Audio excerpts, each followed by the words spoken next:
The public service has been in the spotlight recently over some high-profile cases. Former chiefs of the Singapore Civil Defence Force, Peter Lim, and Central Narcotics Bureau, Ng Boon Gay, are helping with investigations over allegations of serious personal misconduct.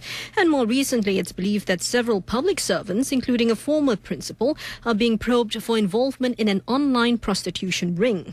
Mr. Teo said what the cases demonstrate is that there are strict rules that maintain the integrity of the public service and the proper conduct of public officers. The assessment of an individual is a very difficult thing.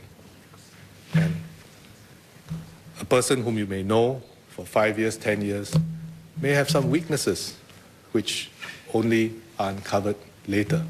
And this government has always been clear and unequivocal in dealing with any such issues of integrity, honesty, or wrongdoing. We come out with it in the open, we deal with it by the law, by disciplinary proceedings, and we are not shy of doing so, even if it causes embarrassment to the government. On the Corrupt Practices Investigation Bureau's probe into the former SCDF and CNB chiefs, Mr. Teo stressed that there was no way the two high-ranking civil servants would have influenced investigations.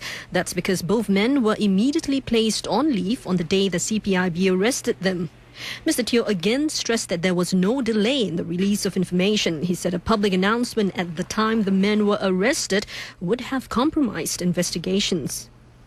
The deputies acted during their period of absence on leave. As investigations were still underway, it was also premature and not fair to remove the officers from their office or to interdict them from their duties then until the situation became clearer. An arrest by CPIB does not necessarily mean that the person would be prosecuted in court or referred for some disciplinary action, say, for example, civil service disciplinary action. And it's possible that after referral to the Attorney General's chambers, that no further action is taken. So an arrest, therefore, has no bearing on the guilt or innocence of a person.